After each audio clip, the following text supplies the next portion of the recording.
Welcome back to another Hockey Thoughts with Scott. What we're going to get into in this episode is we're going to talk about a radical idea for NHL realignment going into the 2021-2022 season, which is the first season when Seattle is going to be in the league. Now, as it stands right now, realignment for next year is going to be, in 2 years coming up here. All the NHL is doing is sliding Seattle into the Pacific, moving Arizona into the Central, and they're calling it a day. I think the NHL has a unique opportunity here to create something better than what we currently have right now. So give me about 15-20 minutes, and we're going to talk about that. You may agree, you may disagree. If you have a disagreement or if you agree with what I'm saying, put your comments down below. Let's see if we can find some common ground here. But what I want to do here is I do want to talk about this at this point. I want to talk about this idea itself. But before we get into the idea, I want to talk about the current divisional line setups, just in case for those of you who are not as familiar with the NHL, just to give you that base familiarity. This map that I have up on the screen, I'm going to make this available. This is just a Google map with the icons of the teams set over their cities, just to give you an idea of where they are. I'll make that. I'll put the link down in the description of the video. So, the current breakdown of the league is you have the. There we go.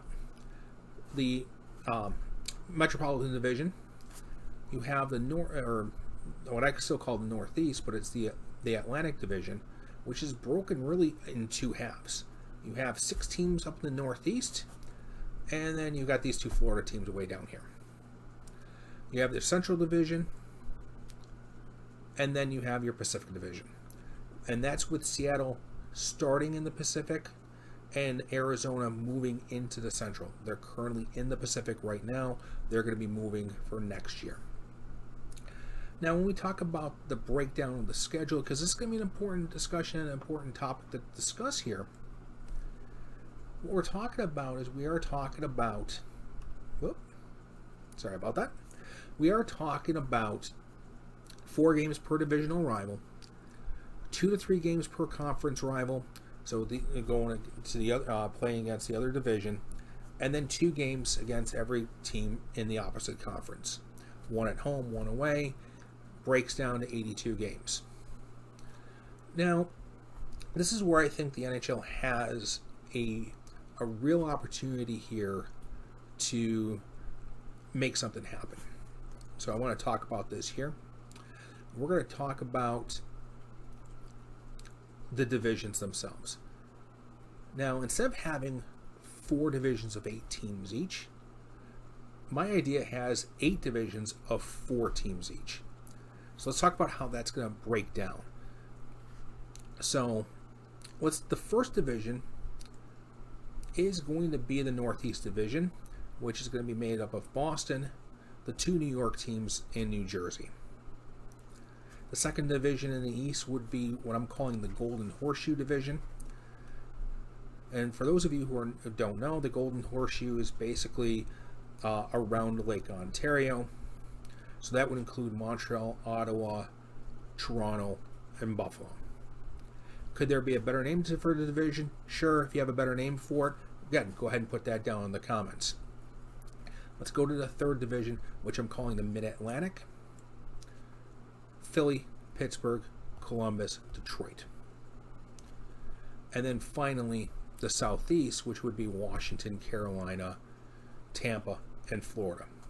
We're going to talk about the Florida Panthers because of all the talk that's been going on for years about the franchise relocating to Quebec or to Houston or to other places. Seattle is not a place that they're going to relocate. Seattle has their own team. Let's move out west. Let's tackle the 2 easy ones. The Pacific Northwest, or what I'm going to shorthand the Pac North, Edmonton, Calgary, Vancouver, Seattle. You can't break up the Battle of Alberta. It's just those games are just too good. Next division is going to be the Southwest teams, which is going to be the California teams and Las Vegas. Putting Phoenix again into a division with Dallas, Colorado. But where I had some issues was with St. Louis or Nashville. Which one would better fit? Now, again, this is a discussion point that you can put into the comments. What would make the most amount of sense? I'm going to put St. Louis in a division with Chicago, Minnesota, and Winnipeg. And there's some reasons why I decided to go that route with it. Because if, let's say, Florida is relocated to Houston, well, the easiest move to make would be putting Nashville into the Eastern Conference in that Southeast division. So you're only moving one team from the West, one team from the East. It's a fairly easy switcheroo. The last conference, which would be that Mid-South Conference, Colorado, Arizona, Dallas, Nashville. And if you notice the intersection of St. Louis, again, you could have gone in either one of those divisions. Again, keeping that Blues Blackhawks rivalry keeping that going, I thought was important. So let's talk about the Eastern Conference here. Let's go a little bit more in depth. Just as a recap on the teams, again, the Northeast is Boston, New Jersey, and the New York teams. Buffalo, Montreal, Ottawa, Toronto make up that Golden Horseshoe division. Mid-Atlantic, Columbus, Detroit, Philadelphia, Pittsburgh, followed by the Southeast of Carolina, Florida, and Tampa. Now I want to talk about Florida here for a couple moments. In talking about what happens if they do relocate. Now there's two cities I think that's potentially a relocation candidate. One of them is Houston, Texas. It is the fourth largest city in the United States. It absolutely could support a hockey team. There's enough people there that you can have the team supported without a problem. They have a building there already. They're ready to go. Same thing with Quebec City. They've got a building. They could support the team. They would be ready to go. If the Panthers were to move to Houston, well, it's an easy flip where you put Florida in the Mid-South on the Western Conference, move Nashville to the Southeast, and easy peasy, and you move on from there. However, if Florida does move and relocate to Quebec City, this is where it gets a little bit, I don't want to say confusing, but there are some things that may not make a whole lot of sense to a lot of folks. Obviously, if you do move Florida into Quebec, Quebec would move into the Golden Horseshoe division. Buffalo would have to move to the Mid-Atlantic division. And then it becomes a question of who moves out of that Mid-Atlantic to go into the Southeast. I made the decision for Philly because of the proximity to Washington, and you can recreate that Philly-Washington rivalry. You could do the same thing with Columbus and keeping that Philly-Pittsburgh rivalry together. But for the purposes of what I'm talking about here, I decided to move Philly over just from a geographical standpoint. Let's talk about the Western Conference. Central, again, Chicago, Minnesota, St. Louis, Winnipeg. The Pac North, or Pacific Northwest, Calgary, Edmonton, Seattle, Vancouver. The Mid-South, Arizona, Colorado, Dallas, and Nashville. And then the Southwest Division, Anaheim, Los Angeles, San Jose, and Vegas. Now, let's talk about Arizona. Because Arizona is the team that could potentially move. There's always been talk about relocating that franchise ever since it's moved to the desert. I don't think it's going to happen with the new ownership, but for the purposes of this discussion, I do want to talk about Arizona being there. So, if Arizona were to move to Houston, there's no changes to any of the division structures that you need. Arizona moves to Houston. You got your rivalry with Dallas, Nashville, Colorado. The fans in Houston and Dallas have another rivalry in Texas too. Not like each other over. It's a win-win. If Arizona moves to Quebec, this is where it really can get confusing, because there's going to be a team from the East that's going to have to move to the West to balance things out. And if you're a fan of the Detroit Red Wings, you may not like this. If Arizona does move to Quebec, well, obviously, Buffalo is going to have to move to the Mid-Atlantic Division. Detroit would then have to, I put them into the Central Division, recreating that Detroit-Chicago rivalry that was lost when Detroit moved from the East, or moved from the West to the East. The change that would then need to be made is St. Louis would have to go into that Mid-South Division, going in with Dallas, Colorado, and Nashville. So that's where you'd have that. So that's what the divisional breakdowns would be if Arizona and or Florida were to relocate to Houston and or Quebec City. Now again, I'm not advocating for those to happen. We're just, for the purposes of the discussion here, we're putting that in. Now, our breakdown. We still have 82 total games. And this is where it gets, in my opinion, gets interesting. And I'm taking a little bit of a page out of baseball from an unbalanced schedule look. 8 games versus your divisional rivals. I mean, there's a lot of people who love to see the Battle of Alberta. You see it 4 times a year. Would you pay to have 4 more times of those 2 teams playing against each other? I think most people would agree. I think maybe I'm wrong. If I'm wrong, again, put that down in the comments. So you've got your 8 games versus your 3 divisional rivals. It's going to break out the 24 total games. You're playing 3 games versus the rest of the conference rivals. So that's going to be so those 12 other teams, you're playing them 36 total times.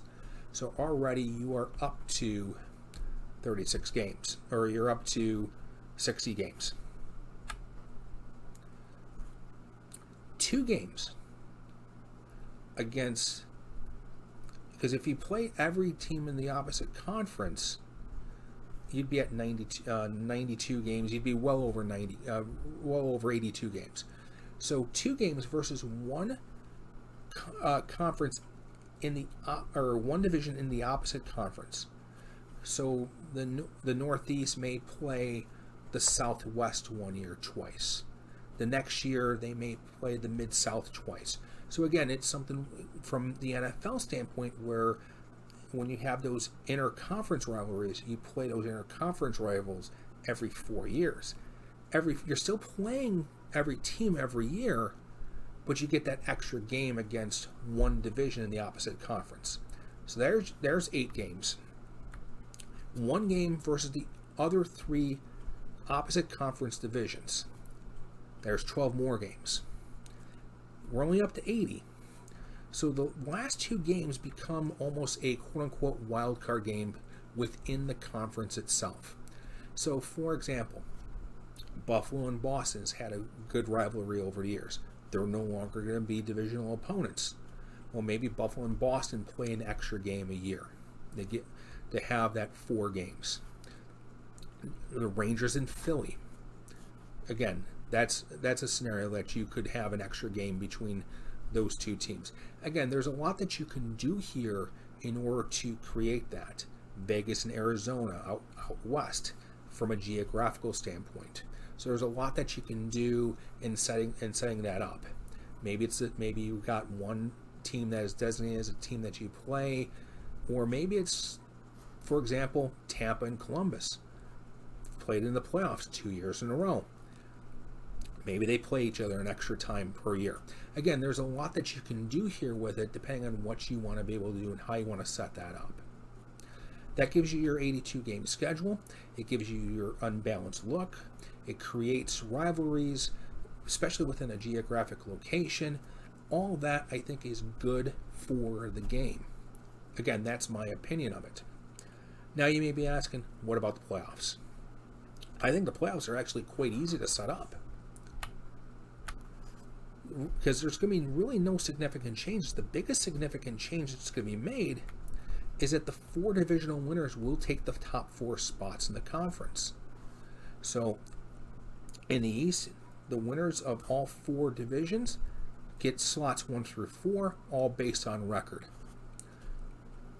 The next 4 playoff teams is the next 4 best records, and they would be seeds 5 through 8 regardless of what their record is.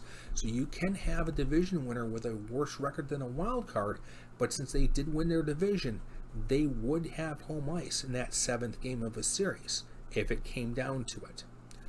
Now you could make the NBA argument that they win their division, they get in the playoffs, but they don't get the benefit of having that home field or that home ice advantage or home court in the NBA. You could make that argument. For the purposes of what we're talking about here, we're keeping it at, you win the division, you at least have home ice in that first round. First round would be 1-8, 2-7, 3-6, 4-5. Going back to that structure, reseeding would occur after every round, which is only important after the first round. You reseed for the second round, and so on. So this is what this is my opinion. This is what I believe should happen from a standpoint of realignment within the league. I personally believe that the NHL has a real opportunity to create regional rivalries. They have an opportunity to put a little bit more oomph and a little bit more unbalance into their schedule, to provide a little bit, instead of the regular season potentially being sterile, it provides a little bit more urgency within the division to win it, just like you do now, but you're playing your divisional rivals much more. So this is my idea for realignment. What are your ideas? What do you like? What do you not like? You go ahead and put those comments down below. If you want to see more of these types of videos, please go ahead and hit that subscribe button. That's down below. There we go.